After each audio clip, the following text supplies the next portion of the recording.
Windows to the Soul, Windows to the Soul, by Robert Allen Ryder. It was Monday, the 15th of the year 1993. I had gotten accustomed to the savage sounds of the blizzards, howling winds, and the frigid cold temperatures just enough to sleep. Food, it was rather light for me, all that was necessary. I shared it with family, my wife Mary and our son and daughter James and Ruth. I had been abruptly awakened on this day by the continual sounds of someone knocking and unexpected rapping on my bedroom window, and I could see vaguely that somebody was standing outside my window silhouetted in cast shadow through the frost and ice. I thought to myself this to be impossible, as I arose from my bed to peer out the frost-stained window. The fallen snow, it looked to be at least 1.5 to 2 feet deep, and I could see no signs of life. Mary, she was sleeping, snuggled in tight with our youngest in her bed. It was heartbreaking to see. But Ruth, she was not doing too well over being storm-sheltered. I took some time to quietly peer out through every window in our home, and I could see nothing of this mysterious knocker. My favorite flashlight, it was becoming a part of me. I carried the thing around strapped to a belt loop on a leash. The fireplace in the living room, this was all that was keeping us warm during this time of hardship. We had all resorted to sleeping in a fully clothed state. My wife, Mary, wearing even her fur-lined winter coat to bed. Satisfied that our home was secure, I guided myself slowly back to bed.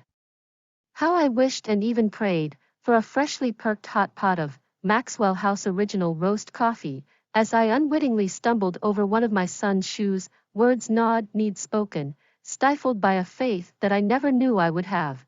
The storm this fateful year, it was the worst ever recorded. The Great Blizzard of 1993, it left people snowbound and without power for 3 long agonizing days. Damages from this blizzard storm, they were numbered in 6 and 10 billions. Lives lost, they still remain with me in thought to this day. 310 innocent people from Louisiana to Cuba were dead, fallen from the storm's wrath, the storm bringing with it record low barometric pressures, hurricane-force winds and even deadly tornadoes, all opportunities. They seemed to be drowning these long 3 days that lasted between the 12th and the 15th of March, drowning and freezing, and yet, some managed to find a way. They say that windows are as doors to opportunity. I was surprised at the opportunity one would receive this day. I was hard to sleep, the knocking, it quickly returned. Unwilling as I was to step outside into the night frost, I felt now that I needed to take a look around the house. The sounds of the knocking on the bedroom window, they resounded as something more tangible than that of a dream, and I was beginning to wonder if somebody needed help. I was raised a Christian. My father, he was once the pastor of a well-known small-town church that one time housed 100 faithful. This now abandoned church, it had belonged to my great-grandfather, and had been passed down for years. My father passed, and I took a different path. The coming of the blizzard, it was but one of several storms that I would soon face. For I now suffered from the loss of not only God's house and my father's church and place, but also of my father's and of my grandfather's respects.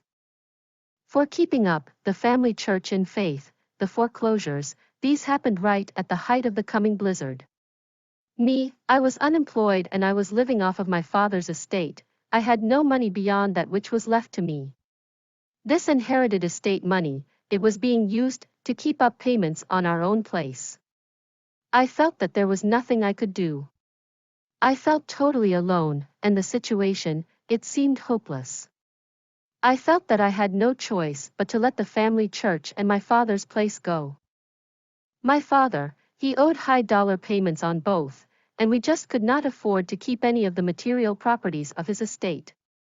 His old truck, and his family home, and even the family church, they were legally consigned over to the rightful owners of multiple mortgages and of several liens. I had felt great shame that I had to let these family properties go, but what else could I do? We as a family, we were barely surviving on the estate money that we did receive. Work, it was hard in coming. And now the blizzard. I think grimly on my life, and catch myself wondering on where hope is when you have need. I now heard knocking on our front door. I shook my head, resisting the urge to yell at the unknown knocker, "Be right there." I said more to myself than to whomever may or may not be standing at my front door. To my surprise, I received a voiced reply, "Peter? It's John, your neighbor." I had now felt more stressed than ever, as I move. Window to the sâu cửa sổ đến sâu qua Robert Allen Ryder. Đó là thứ Hai ngày 15 của năm 1993. Tôi đã quen với những âm thanh man dợ của những cơn gió hú của bão tuyết và nhiệt độ lạnh đến rợn người chỉ đủ để ngủ. Thức ăn, đối với tôi khá nhạt, tất cả những gì cần thiết tôi đều chia sẻ nó với gia đình, vợ tôi là Mary và con trai và con gái của chúng tôi là James và Ruth. Tôi đã đột ngột bị đánh thức vào ngày này bởi những âm thanh liên tục của ai đó gõ cửa. Gõ và bất ngờ đọc rap trên cửa sổ phòng ngủ của tôi, và tôi có thể mơ hồ thấy ai đó đang đứng bên ngoài cửa sổ của tôi, in bóng đẳng cấp qua sương và băng.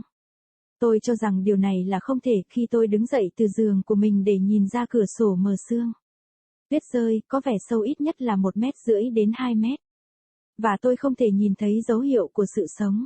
Mary, cô ấy đang ngủ ôm chặt lấy đứa con út của chúng tôi trên giường của cô ấy. Nhìn thấy thật đau lòng, nhưng Ruth, cô ấy đã không làm tốt việc tránh bão. Tôi đã dành một chút thời gian để lặng lẽ nhìn qua từng cửa sổ trong nhà của chúng tôi, và tôi không thể nhìn thấy gì về người gõ cửa bí ẩn này. Đèn pin yêu thích của tôi. Nó đã trở thành một phần của tôi. Tôi mang thứ xung quanh được buộc vào một vòng thắt lưng trên dây xích. Lò sưởi trong phòng khách, đây là tất cả những gì đã giữ ấm cho chúng tôi trong suốt thời gian khó khăn này. Tất cả chúng tôi đều phải ngủ trong tình trạng mặc quần áo đầy đủ. Vợ tôi, Mary, mặc cả chiếc áo khoác mùa đông lót lông của cô ấy khi đi ngủ. Hài lòng vì nhà của chúng tôi đã an toàn. Tôi hướng dẫn mình từ từ trở lại giường. Tôi đã ước và thậm chí đã cầu nguyện như thế nào cho một nồi lẩu nóng hổi thơm lừng, cà phê rang nguyên bản của Maxwell House, khi tôi vô tình vấp phải một trong những đôi giày của con trai tôi. Những lời gật đầu cần được nói ra, bị bóp nghẹt bởi một niềm tin mà tôi không bao giờ biết mình sẽ có. Trận bão năm định mệnh này. Nó là cơn bão tồi tệ nhất từng được ghi nhận.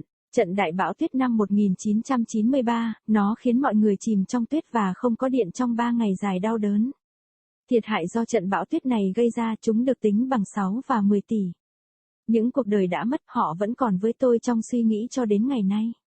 310 người vô tội từ Louisiana đến Cuba đã chết vì cơn thịnh nộ của cơn bão mang theo áp suất khí quyển thấp kỷ lục, gió bão và thậm chí cả lốc xoáy chết người.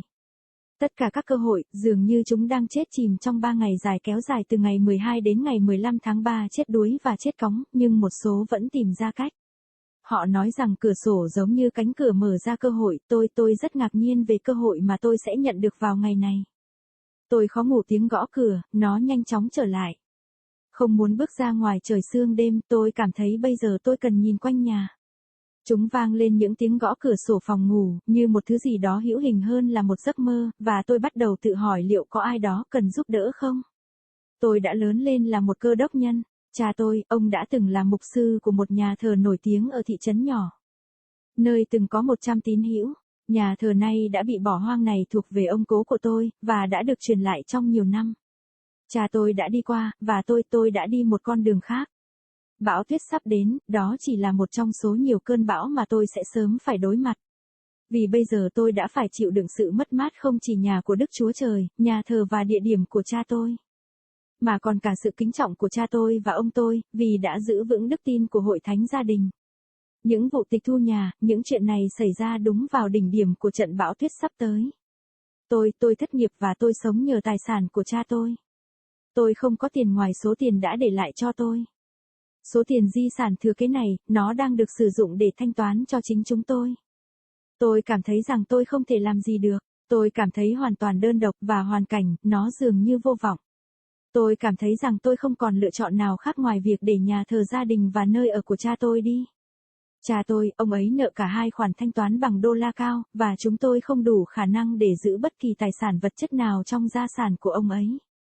Chiếc xe tải cũ của anh ấy, ngôi nhà của gia đình anh ấy, và thậm chí cả nhà thờ của gia đình, chúng đã được chuyển nhượng hợp pháp cho chủ sở hữu hợp pháp của nhiều khoản thế chấp và của một số khoản nợ.